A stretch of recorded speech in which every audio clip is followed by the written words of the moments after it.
अपने channel life of commerce पे वापस आपका स्वागत है। तो आई होप आप हेल्दी होंगे, सेफ होंगे, ढंग से पढ़ाई भी कर रहे होंगे।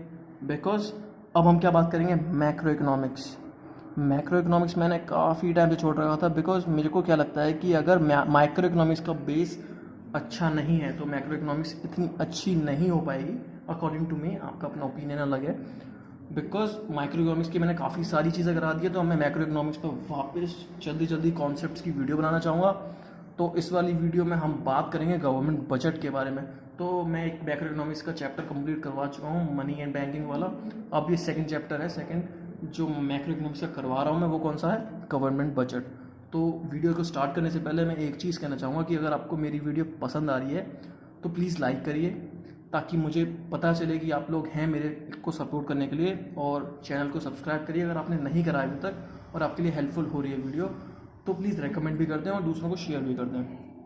तो बिना देरी करे वीडियो को स्टार्ट करते हैं। तो क्या है, सबसे पहले चैप्टर का नाम ही क्या है, गवर्नमेंट बजट। तो इस वीडियो में हम इंट्रोडक्शन पार्ट पढ़ेंगे, ज़्यादा लंबी वीडियो नहीं करूँगा, एक शॉर्ट सी वीडियो रखूँगा जिसमें हम बेसिक्स से जानेंगे गवर्नमेंट बजट का।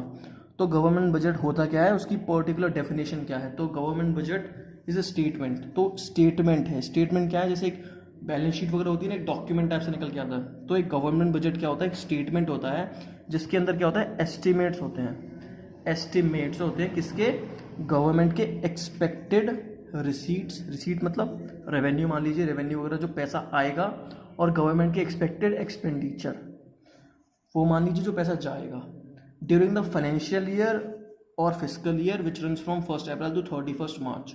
तो भाई ये तो हो गई डेफिनेशन वाली भाषा।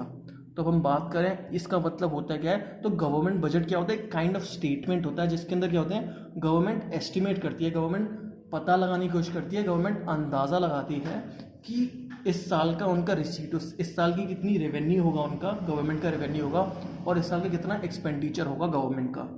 साल मतलब एक फाइनेंशियल ईयर। फाइनेंशियल ईयर जिन बच्चों को अकाउंट्स पसंद है उन्हें पता है कि एक फाइनेंशियल ईयर 1 अप्रैल से लेकर 31 मार्च तक चलता है, जिसको हम फाइनेंशियल ईयर भी बोल सकते हैं या फिजिकल ईयर भी बोल सकते हैं। 1 जनवरी से 31 दिसंबर वाला फाइनेंशियल ईयर नहीं होता, गवर्नमेंट उसे फाइनेंशियल ईयर बोलूँ या फिर फिजिकल ईयर बोलूँ, एक ही चीज़ है, उसे वो नहीं मानती है।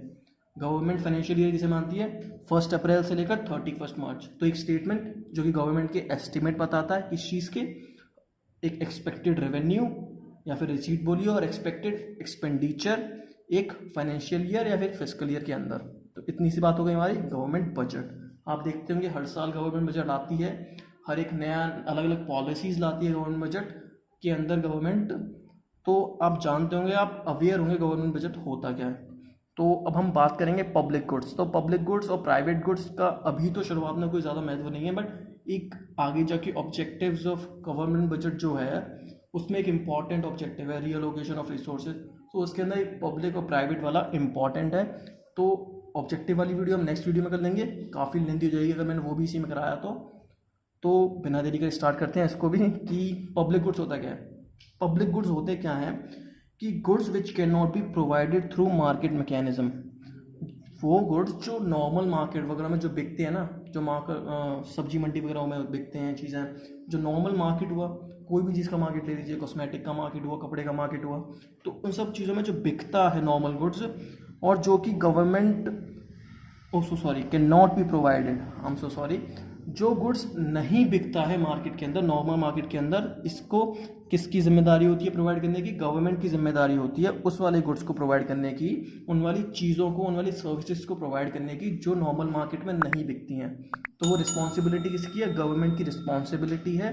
अब जैसे हुई क्या क्या चीज़ है, रोड्स हुए, स्ट्रीट्स हुई। अब भाई आप ये तो नहीं हो कि बाज़ार में गए और रोड्स खरीद के ले आ रहा हूँ मैं थोड़े से, अब मैं थोड़ी सी स्ट्रीट्स खरीद के ले आ रहा हूँ, मैं थोड़ा सा कंस्ट्रक्शन की बिल्डिंग वगैरह उसको खरीद के ले आ रहा हूँ, ऐसा तो नहीं होता। अभी कुछ चीज़ें होती है ना जो सिर्फ गवर्नमेंट ही प्रोवाइड कर सकती है, जैसे रोड्स हुए, स्ट्रीट्स वगैरह हुए। तो नॉर्मल मार्केट तो नहीं होता, इनका नॉर्मल मैकेनिज्म तो नहीं होता मार्केट की तरह, इसको कौन प्रोवाइड करता है, गवर्नमेंट प्रोवाइड करती है। इसलिए क्या है, पब्लिक गुड्स हैं। अब प्राइवेट गुड्स क्या है, goods which can be provided through market mechanism, जिनका एक पर्टिकुलर मार्केट है पहले से ही और जिसके थ्रू वो बिकते हैं और खरीदे जाते हैं। तो ये क्या हो गया, फूड आइटम्स हो गए, कोई भी नॉर्मल से बेसिक से क्लॉथ हो गए, कपड़े वगैरह हो गए। और भी सारी चीज़ें हुई जो भी नॉर्मल मार्केट में बिकती हैं, वो क्या हो गई, प्राइवेट गुड। अब एक बात बताऊं, यहाँ पर पब्लिक गुड्स का काम क्या होता है, सोशल वेलफेयर देखना, ये देखना कि जनता सही से यूज़ कर पा रही है, सोशल जस्टिस है कि नहीं है। और इन प्राइवेट गुड्स का काम क्या होता है, ये देखना है, ये देखना है कि मैक्सिमम प्रॉफिट हो रहा है कि नहीं। इनका क्या होता है, एम ऑफ मैक्सिमम प्रॉफिट वाला एम होता है इनका, कि जो इन सब चीज़ों को प्राइवेट गुड्स को बेचते हैं उनका एक पर्टिकुलर एम होता है दिमाग में कि क्या होना चाहिए, प्रॉफिट होना चाहिए। और पब्लिक गुड्स वाले गवर्नमेंट का क्या क्या एम होता है कि लोगों के साथ वेलफेयर अच्छा होना चाहिए, लोगों में सोशल जस्टिस होनी चाहिए, सोशल वेलफेयर होना चाहिए, ज़्यादा वो नहीं हो, इनडिफरेंस नहीं हो जाए लोगों के बीच में, अमीर और गरीब और अमीर नहीं हो जाए और गरीब नहीं हो जाए। तो सोशल वेलफेयर का काम होता है गवर्नमेंट का। तो अब हम देखेंगे टाइप्स ऑफ बजट। तो बजट के भी टाइप्स होते हैं, एक तो होता है हमारा बैलेंस्ड बजट, सरप्लस बजट और डेफिसिट बजट। तो मैं बेसिक से बता दे रहा हूँ कि इन तीनों के बारे में। अभी डेफिनेशन हम पढ़ लेंगे क्या क्या है, इसके अंदर आपको लिखना क्या क्या वो बता दूंगा। तो बेसिक से क्या है, बैलेंस बजट क्या होता है, जिसमें गवर्नमेंट की एक्सपेक्टेड जो रेवेन्यूज़ होते हैं वो इक्वल होते हैं गवर्नमेंट के एक्सपेक्टेड एक्सपेंडिचर के। मतलब अगर 200 करोड़ आए, 200 करोड़ आए, मैं तो बहुत बेसिक सा कम सा अमाउंट बता रहा हूँ, 200 करोड़ आए तो गवर्नमेंट का एक्सपेंडिचर कितना हो रहा है, 200 करोड़ ही हो रहा है। तो ये क्या है, बैलेंस बजट वाली सिचुएशन है। Budget in which governments estimated revenue is equal to the estimated expenditure. Estimated revenue क्या है, इक्वल है एस्टिमेटेड एक्सपेंडिचर के। अब हम बात करें सरप्लस, सरप्लस नाम से ही पता चल रहा है, सरप्लस मतलब कुछ एक्स्ट्रा है इसके अंदर। तो यहाँ पर क्या होता है, यहाँ पर रेवेन्यू जो होता है वो क्या होता है, ज़्यादा होता है एक्सपेंडिचर से। रेवेन्यू क्या है, ज़्यादा है एक्सपेंडिचर से। मतलब क्या हो गया, यहाँ पे अगर 300 का रेवेन्यू है तो सिर्फ 200 का ही एक्सपेंडिचर हो रहा है। बेसिक सी चीज़ें, सेम ही चीज़ बोल रहा है। Budget in which governments estimated revenue is more than estimated expenditure. अब डेफिसिट मतलब कुछ कमी है, मतलब यहाँ पे क्या है, रेवेन्यू क्या है, कम है और एक्सपेंडिचर क्या है, ज़्यादा है।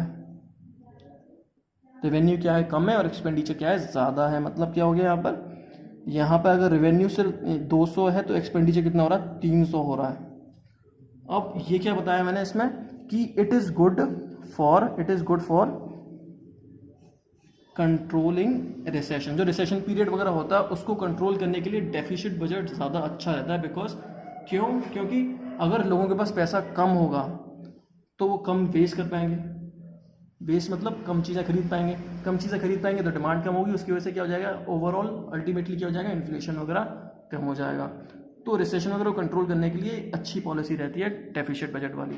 तो आई होप आपको बेसिक सा समझ में आ गया हो गवर्नमेंट बजट में होता क्या क्या है, इसके टाइप्स क्या हैं, पब्लिक गुड्स क्या हैं और प्राइवेट गुड्स क्या हैं। अगर आपको मेरी वीडियो पसंद आई है तो प्लीज़ लाइक करिएगा, चैनल को सब्सक्राइब करिएगा अगर आपने नहीं करा है, आपके लिए हेल्पफुल रही है वीडियो तो शेयर करिएगा और सपोर्ट करते रहिए, इसीलिए ताकि मेरे को भी इंकरेजमेंट मिले और मैं आपके लिए और भी अच्छी और भी इम्प्रोवाइज़ कर पाऊँ वीडियो लाने में, आपको अलग अलग कॉन्सेप्ट की वीडियो समझा पाऊँ। इससे मुझे भी काफ़ी खुशी मिलेगी और आपको भी हेल्प मिलेगी। तो इसी के साथ अलविदा, शुक्रिया और thank you and have a nice day.